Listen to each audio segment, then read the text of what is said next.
Abra sua Bíblia no Evangelho de Lucas, capítulo 24. 24, nós vamos ler a partir do verso 28.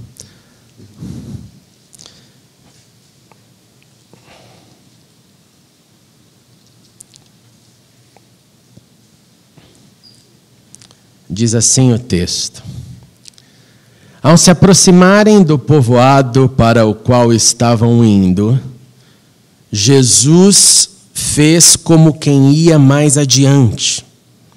Mas eles insistiram muito com ele: Fique conosco, pois a noite já vem, o dia já está quase findando. Então ele entrou para ficar com eles. Quando estava à mesa com eles, tomou pão, deu graças, partiu e deu a eles. Então seus olhos deles foram abertos e o reconheceram, e ele desapareceu da vista deles. Perguntaram-se um ao outro: Não estava queimando o nosso coração enquanto ele falava no caminho e nos expunham as Escrituras? Oremos. Obrigado, Senhor, pela Tua presença. Obrigado por juntos aqui estarmos para Te louvar. Nós oramos nesta hora que o Senhor continue com as nossas crianças, com os professores, dando da Tua bênção, do Teu poder, que a palavra da verdade, as boas novas da salvação possam ser plantadas no coração de cada criança nesta hora. Use os professores para a Tua glória, Senhor. E abre também agora o nosso entendimento, os nossos olhos, a nossa aptidão para ouvir. E fique conosco, pois também precisamos de Ti. E oramos em nome de Jesus. Amém, amém. Podemos assentar.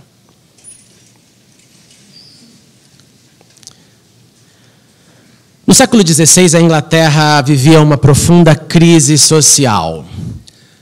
Era crise em todas as áreas, pessoas... Claro que das classes mais baixas sentiam mais, mas toda a população vivia aquele momento terrível, quando operários mineiros, trabalhadores trabalhavam cerca de 16 horas por dia por um salário literalmente de fome. Não só os adultos enfrentavam essa situação, mas crianças em idade escolar não podiam estar na escola e trabalhavam entre 12 e 16 horas também de trabalho forçado. Você deve imaginar que eles chegaram a brigar naquele momento para crianças deixassem de trabalhar 16 para trabalhar somente 12, o que já é um absurdo por completo, mas essa era a realidade da Inglaterra no século XVI. Eles morriam de frio, eles morriam de fome, eles morriam de esgotamento. Enquanto isso, a classe mais nobre detinha, claro, o poder de produção, o controle, o comando, e a sociedade, principalmente na classe mais nobre, celebrava naqueles dias o resultado da desonestidade. O que significa isso? Começaram a perceber que, nas palavras da atualidade, mas sendo transportadas para o passado, que o crime compensava. A celebração da desonestidade, então, era, quando viam que tinham algum lucro, começaram a celebrar no século XVI, na Inglaterra, não é o jeitinho brasileiro, que a desonestidade gerava algo bom. E assim, naquela época, crescia o número dos desonestos. Na política, o nepotismo, indicações a pessoas a lugares estratégicos, propina, corrupção, era parte da ordem do dia. Acima de tudo, quando chegavam as eleições, tudo mudava. Isso não é muito diferente em todos os outros dias da vida, em todas as outras partes do planeta. Eles manipulavam leis, as pessoas, dinheiro, sistema judiciário. A Inglaterra estava então dividida. Ela havia ali dentro dela duas nações, o lado dos ricos e o lado dos pobres. E então a nobreza manipulava o povo e tentava manter o poder, o controle daquela situação. Nas igrejas, porque a igreja é parte da sociedade e a igreja também vive reflexos da sociedade, infelizmente, a palavra de Deus era pregada, e é um dado histórico que naquela época, enquanto a palavra de Deus era pregada, era quase uma constante na Inglaterra que o povo dormia. Eles mantinham então essa ideia, esta pose de eu estou na igreja, ao mesmo tempo que conviviam com a frieza, com a imoralidade. Era mais ou menos um eco daquilo que aconteceu com os fariseus na época de Jesus. Aparência sim, verdade nada. Naquele contexto, então, de crise, de drama social, de frieza na igreja, um grupo se levanta. Eles eram estudantes da Universidade de Oxford. E sob a liderança de 2 irmãos que se chamavam John e Charles Wesley, eles passaram a se reunir para simplesmente cultivar a devoção cristã. Eles liam a Bíblia, eles praticavam a oração, eles jejuavam, eles visitavam, e tudo isso tinha método, tinha disciplina para fazer. O tempo passou, esse clube começou a crescer, porque clubes e sociedades é algo muito comum na Inglaterra. Você, então, tem clubes de afinidades, e eles, entendendo o clube de afinidades, fundaram o chamado Clube dos Santos, onde os santos deveriam buscar o santo dos santos e começar, então, a fazer a diferença. O tempo passou, John Wesley se transformou num tremendo pregador, num tremendo evangelista, e ele proclamava a palavra falada. E o seu irmão, Charles, proclamava a palavra cantada. E esse movimento cresceu, e cresceu com os seus líderes. E a vida prosseguia.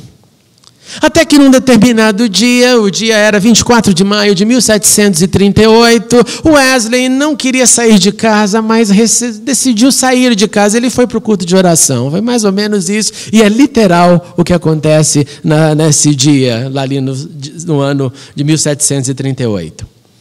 Ele entra numa reunião, e na reunião estão falando sobre o livro de Romanos, a epístola de Paulo aos Romanos, falando sobre o comentário de Martinho Lutero, o reformador, sobre este capítulo. E lá foi lido: pois eu não me envergonho do Evangelho. O Evangelho é poder de Deus para a salvação de todo aquele que crê, primeiro do judeu, também do grego, visto que a justiça de Deus se revela no Evangelho de fé em fé, como está escrito: o justo viverá pela fé.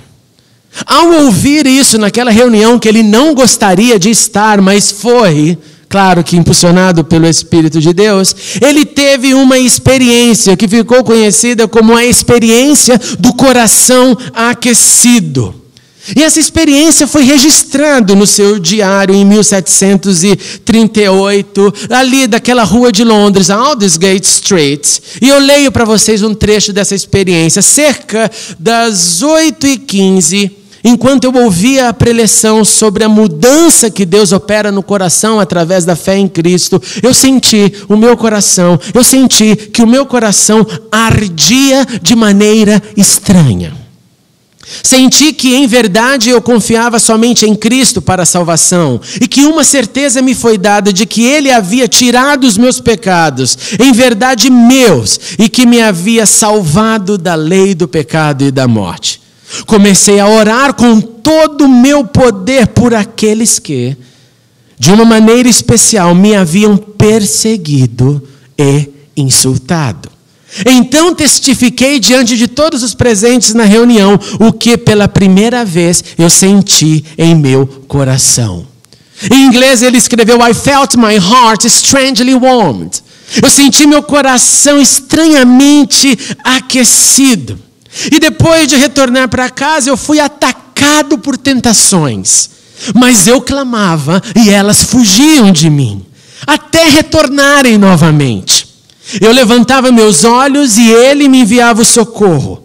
Eu percebia a diferença entre este e o outro estado que eu vivia. Eu lutava constantemente debaixo da lei e da graça. Mas então eu era algumas vezes, e ele corrige, se não regularmente, conquistado e rendido. Mas agora eu havia me tornado num conquistador. Eventualmente, este movimento gerou o nascimento daquilo que conhecemos como a Igreja Metodista. E após o coração aquecido, John Wesley fez do mundo a sua paróquia, pois a igreja era pequena demais para ele. A igreja não comportava sua energia, sua força. Montado então ali em seu cavalo, ele viajou mais de 400.000 quilômetros. Ele pregou mais de 40.000 sermões. E o seu irmão Charles escreveu milhares de hinos ainda presentes em nossos inários. A Inglaterra não foi mais a mesma após este homem, ou esta dupla dinâmica da palavra falada e da palavra cantada. Depois do seu coração incendiado pelo poder de Deus, na sua marcha ele dividiu e proclamou as boas novas. O alcoolismo reduziu na Inglaterra. Frutos das conversões de Wesley lutaram pela abolição da escravatura. Em 1780, como desdobramento deste momento, nós temos o início da escola chamada dominical, que usava a Bíblia para ensinar aquelas crianças que trabalhavam de 12 a 16 horas e que agora na Bíblia tinham o seu texto para aprender a ler. E assim começou a escola dominical. 31 anos mais tarde desse início, nós tínhamos mais de 400.000 crianças aprendendo a palavra de Deus. E eu fico me perguntando aonde estão os estudantes das escolas dominicais. De volta para o contexto, no texto que lemos, uma outra experiência de coração aquecido aconteceu naquele Pentecostes, após a ressurreição de Jesus. Naquela estação de contagens de dias, de antecipação, de gratidão pelos primeiros frutos, as primeiras colheitas, 2 homens caminhavam de Jerusalém a um povoado chamado Emaús, 11 quilômetros de caminhada. No caminho eles conversavam a respeito do que havia acontecido. Eles comentavam sobre os eventos do castigo, da morte, da crucificação. Eles comentavam sobre aquilo que havia acontecido na cidade, como qualquer um de nós faríamos. Enquanto eles conversavam, Jesus se aproxima e Jesus começa a caminhar com eles. É incrível que nós somos chamados a caminhar com Cristo, mas naquele caminho Jesus é quem começou a caminhar com aqueles discípulos. Mas os seus olhos não podiam reconhecê-lo. Então ele lhes perguntou sobre o que vocês estão conversando. Jesus demonstra nesse momento a sua habilidade em iniciar uma conversa. Ele entra no assunto como se fossem amigos dele, sem ter sido amigos anteriormente. Jesus simplesmente mostra a facilidade que alguém pode começar uma conversa e que ainda hoje é tanta dificuldade para nós conversarmos conversas com desconhecidos. Jesus então pergunta, qual é a conversa? Um deles, chamado Cleopas, perguntou, você é o único que não sabe do que está acontecendo? Você não leu o Facebook, você não recebeu um WhatsApp, você não está vendo os eventos que estão acontecendo? E Jesus ainda pergunta, o que está acontecendo? O que aconteceu com Jesus de Nazaré? O que aconteceu com aquele que era, preste atenção no termo, um profeta? Lembre-se quando falamos e estudamos sobre a entrada triunfal, que reconheceram Jesus, disseram Hosana, mas eles afirmaram somente o lado profético, o profeta, e não o Mashiach, e não o Messias. Novamente, após a ressurreição, o canto ainda é o mesmo. Estão falando de um profeta, e um profeta somente. Ele era poderoso em palavras, ele tinha obras diante de Deus. Os chefes o pegaram, prenderam, entregaram, ele foi condenado, ele foi crucificado. Olha, nós esperávamos que ele fosse, mas não é, porque morreu. Nós esperávamos que ele fosse o Messias que traria a redenção, mas tudo isso aconteceu. Você não sabe também, olha, algumas mulheres foram lá, visitaram o seu túmulo, ficaram assustadas, porque não encontraram ninguém lá no sepulcro.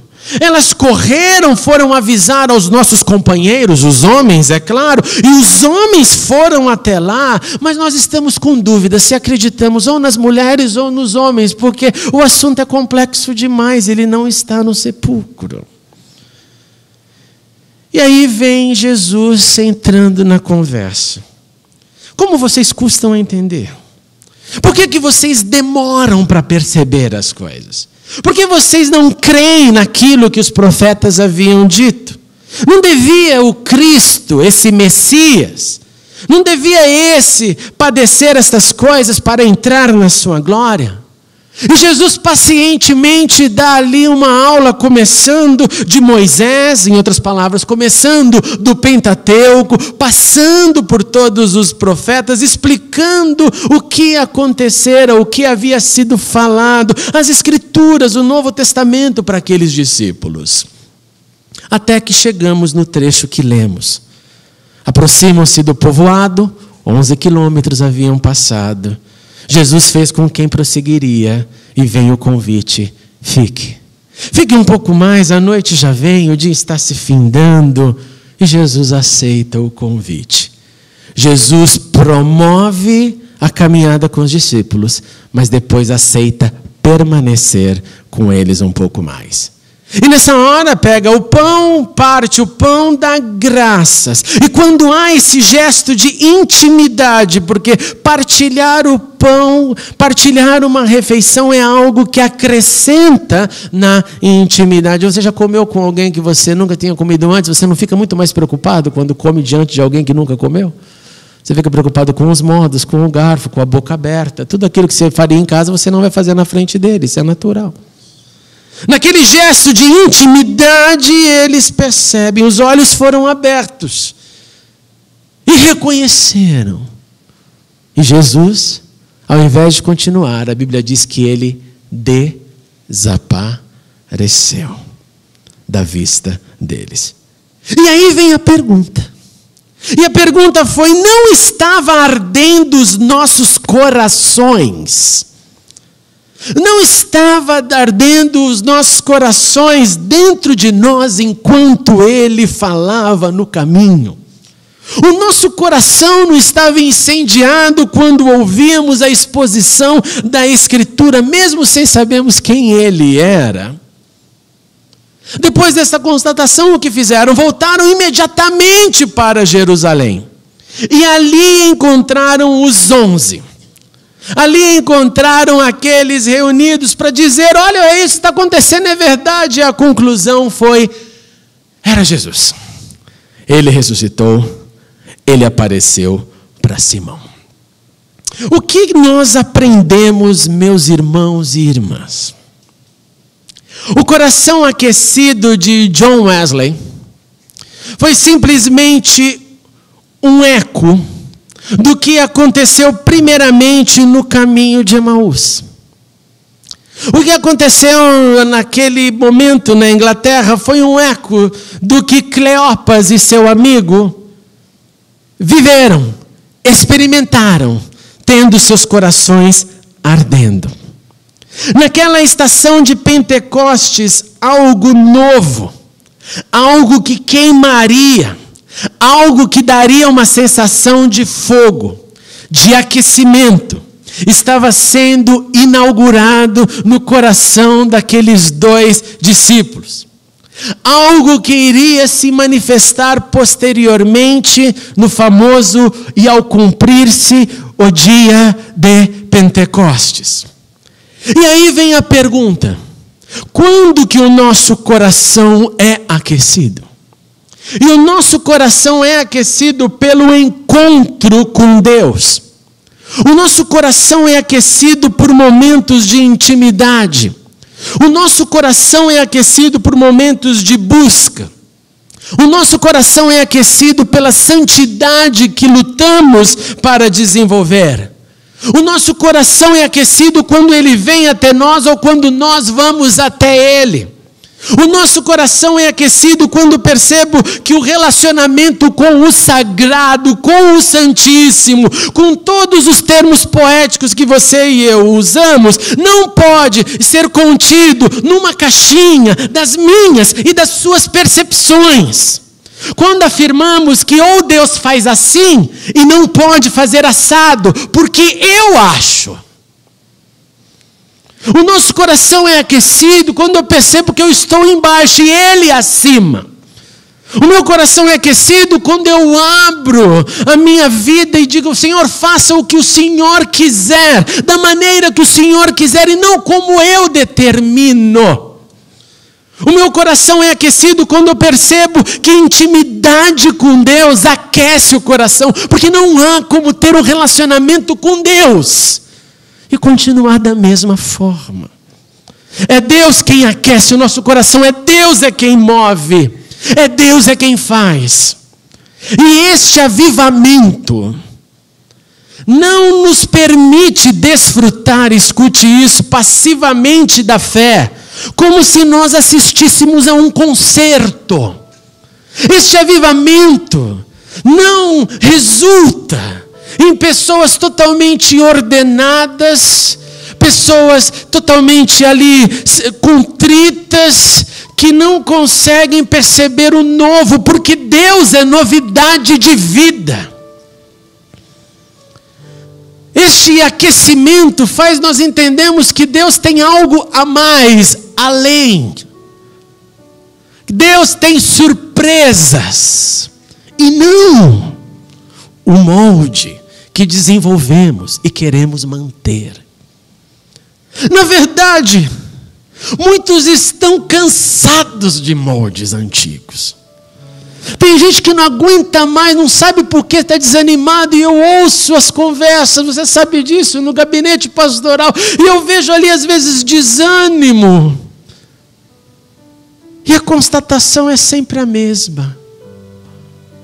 Seu coração precisa ser aquecido. Seu coração precisa deste poder que ali tocou aqueles discípulos, que tocou John Wesley. O meu coração e o seu precisa desses avivamentos diários, todos os dias. Porque as influências da terra te influenciam todos os dias, não é verdade? Eu preciso então todos os dias, através da minha busca, das minhas ações, que coloquem o reino de Deus em primeiro lugar.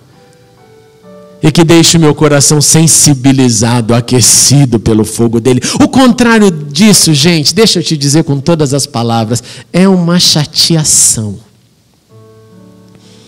O contrário disso é dizer, eu creio num Deus todo-poderoso, mas no dia a dia me sinto frio. Este aquecimento de coração nos faz marchar. Este aquecimento de coração nos faz resgatar a outros. Este aquecimento de coração nos faz entregar tudo, inclusive as nossas teorias. Este aquecimento de coração transforma de dentro para fora. Eu falei dos discípulos, eu falei de Cleopas e seu amigo. Ele não tinha, na Bíblia não dá o nome, por isso que eu só citei um nome, irmãos.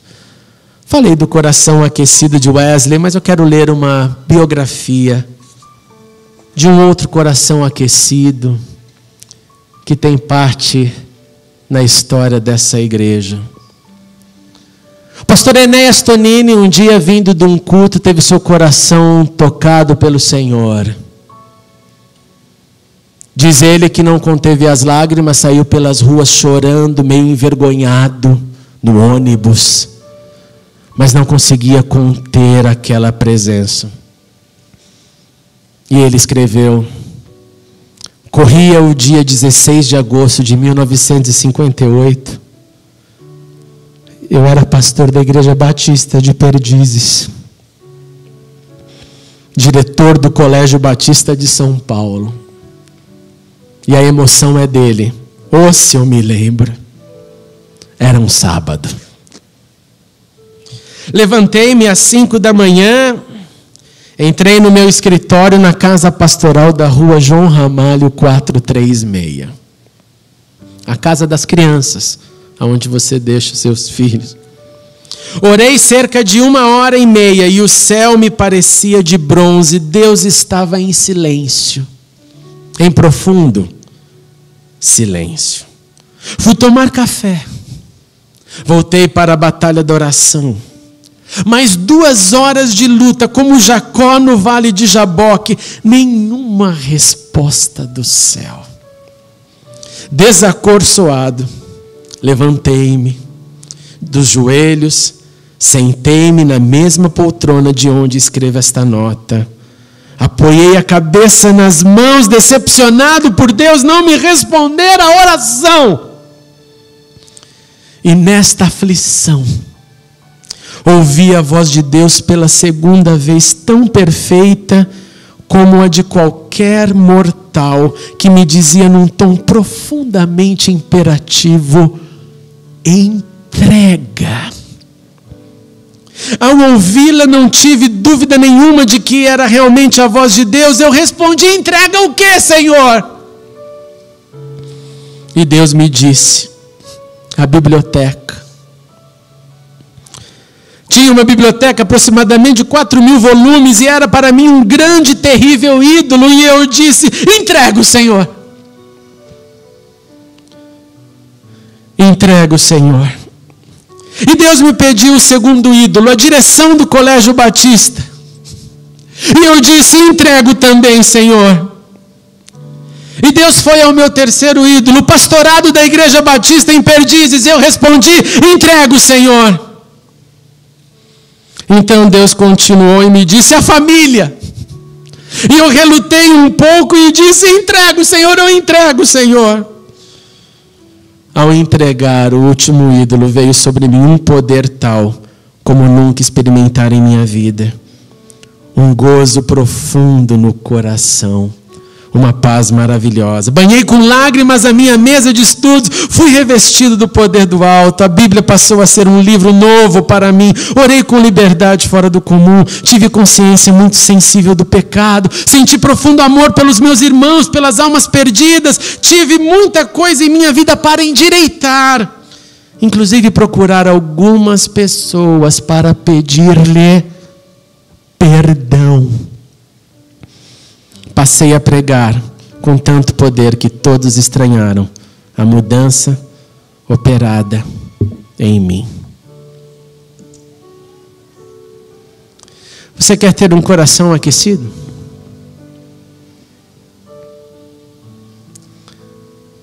Você quer ter um coração aquecido? Eu quero. Eu preciso.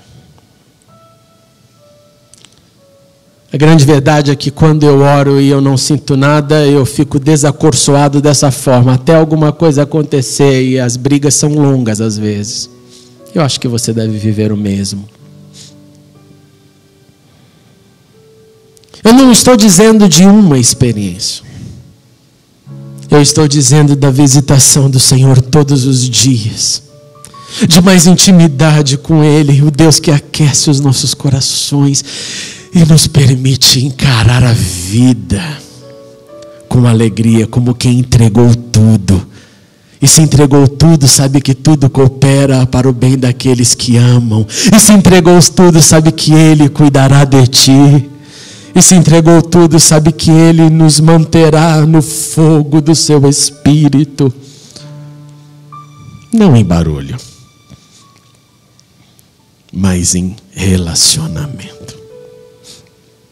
Como escreveu o escritor de Hebreus: sejamos agradecidos e assim adoremos a Deus de modo aceitável, com reverência e temor, pois o nosso Deus é fogo consumidor. Eu pergunto novamente: você quer o teu coração aquecido? Você quer mais do Senhor? Você reconhece que precisa mais da porção dele, porque às vezes é difícil viver e reagir com todas as lutas. Você quer mais se abrir para dizer: Senhor, eu fico tentando limitar o seu poder, mas eu não quero limitar o seu poder, porque quem sou eu? Quem é você para limitar Deus?